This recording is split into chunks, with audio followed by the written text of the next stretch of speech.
Raw Meal Setiap Hari. Ditulis oleh Dr. Shin Sung-ho, diterbitkan oleh Winning Books. Buku ini memperkenalkan cara makan yang benar untuk pertumbuhan dan kesehatan kita.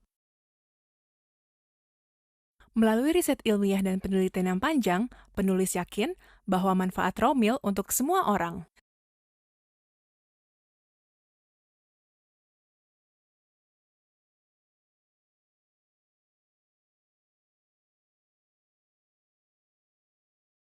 Sehingga beliau mensosialisasikan raw meal baik kepada orang yang sehat maupun pasien yang menderita penyakit dari gejala sindrom metabolik.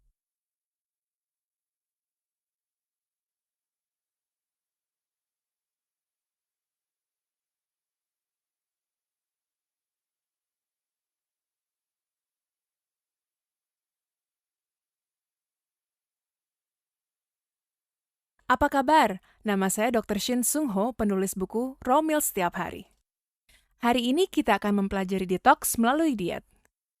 Apakah ada orang yang belum pernah memikirkan tentang diet? Setiap orang menginginkan diet untuk kesehatan. Kenapa kita menjadi gemuk? Kalori yang kita terima dari makanan digunakan untuk menggerakkan tubuh, dan sebagian kalori yang tak terpakai menjadi lemak subkutan dan lemak visceral. Masa kini, banyak orang mengatakan obesitas adalah penyakit.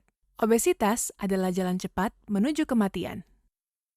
Obesitas dapat memperpendek usia kita yang berdampak timbulnya penyakit sindrom metabolik dan penyakit kronis lainnya.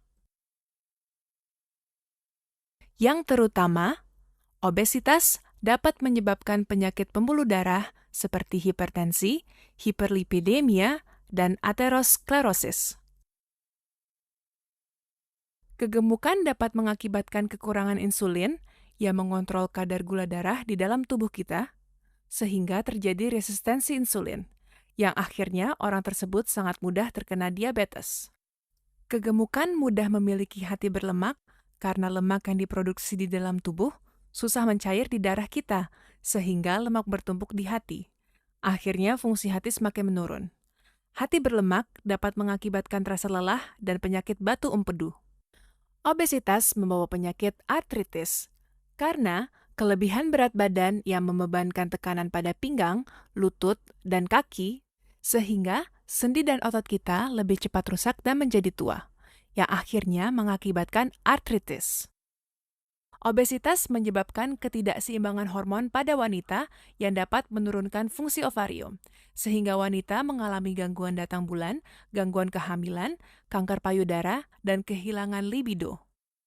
Obesitas menyuburkan hormon berlemak sehingga mengakibatkan kanker ovarium, kanker prostat, kanker usus besar, dan kanker pankreas. Obesitas juga menjadi penyebab utama untuk beberapa penyakit lainnya.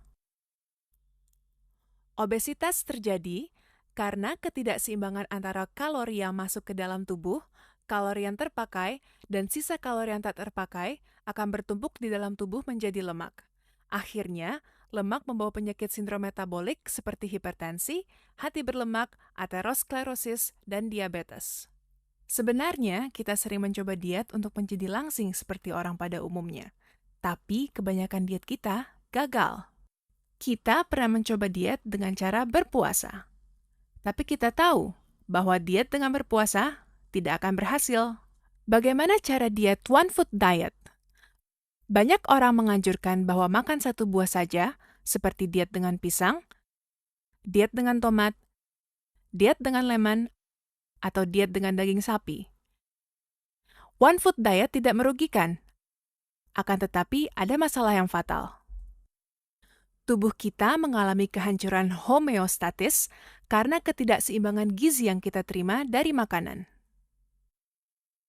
Jika kita makan one food terus-menerus, status tubuh kita akan menjadi mode hemat daya, karena sebagian gizi yang diperlukan tidak masuk ke dalam tubuh. Tubuh kita memerlukan gizi yang harmonis, dan jika ada gizi yang kurang, maka tubuh kita berubah menjadi status siaga. Akhirnya, keseimbangan gizi kita akan hilang dan gagal. Ada gizi yang terlalu banyak, dan ada gizi yang kurang. Tubuh kita sudah tidak normal terhadap gizi yang kurang seimbang. Walaupun kita berhasil mengurangi berat badan, sementara tubuh kita tetap kekurangan gizi. Sehingga pada kemudian hari, berat badan kita akan kembali lagi seperti semula. Gejala itu sering kita sebut gejala yo-yo. Saya kenal supir taksi berinisial J. Beliau berusia 54 tahun dan sudah menjadi supir taksi selama 5 tahun. Dengan tinggi badan 170 cm dan berat badannya 78 kg. Beliau agak gemuk dan tidak suka bergerak. Sering merasa capek dan sakit kepala. Suatu hari, beliau mencoba raw meal anjuran istrinya. Beliau sering tidak sarapan karena kesibukan pagi. Namun istrinya menyiapkan raw meal dengan menyeduh air. Maka raw meal sangat mudah disajikan. Setelah beliau makan raw meal setiap pagi, ia merasa pencernaannya membaik, kulit juga semakin terang dan berkilau, terutama BAB-nya sangat lancar. Dengan mengkonsumsi raw meal, lemak dalam perut juga berkurang. Akhirnya, berat badan beliau menjadi 67 kg. Sakit kepala berkurang dan tenaga fisiknya membaik. Beliau semakin percaya diri dan bersemangat terhadap pekerjaannya. Permulaan diet yang sehat adalah detox. Jika tubuh kita penuh dengan sampah dan racun, maka sel tubuh kita menjadi sakit dan kurang berfungsi, sehingga sistem metaboliknya terganggu. Akhirnya, lemak dan racun tumbuh di dalam tubuh. Racun mudah tersimpan di dalam tubuh kita dan sulit dikeluarkan dari dalam tubuh. Jika kita makan dengan tidak teratur, maka status tubuh kita menjadi mode hemat daya, dan tubuh mencoba menyimpan gizi dengan keadaan lemah. Jika kita tidak makan dengan berpuasa, tubuh kita menjadi status kartu merah, sehingga kalori yang ada di dalam tubuh kita menjadi lemak. Tetapi, raw meal dapat mengubah status hemat daya dan status kartu merah menjadi status normal dengan berkat fitokimia.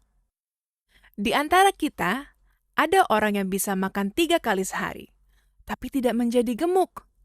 Orang ini biasanya mempunyai dasar metabolisme yang sangat tinggi, sehingga makanan yang masuk ke dalam tubuh dapat dicerna dengan cepat, sehingga semua kalori yang masuk ke dalam tubuh terpakai semua. Raw meal dan penuh dengan macam bahan pilihan dari alam.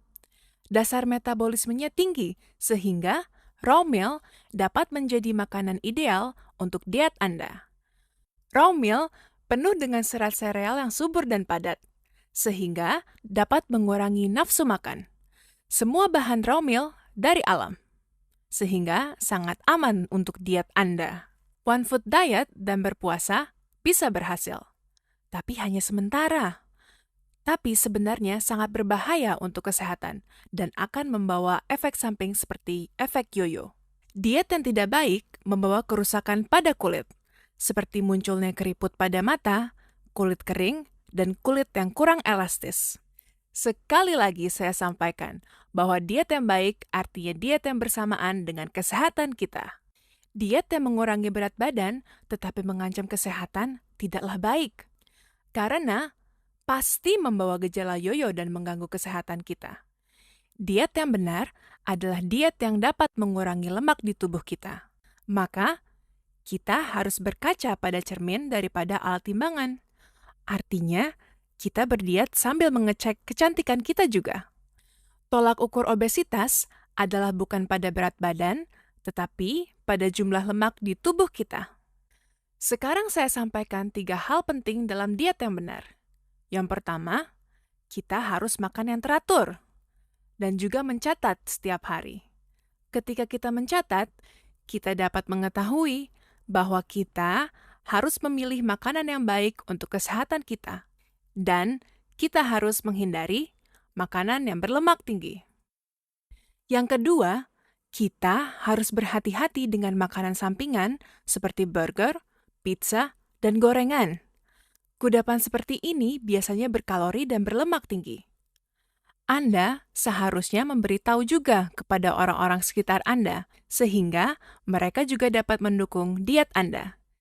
Jika Anda seorang ibu rumah tangga, maka perlu mengosongkan isi kulkas Anda, karena makanan di dalam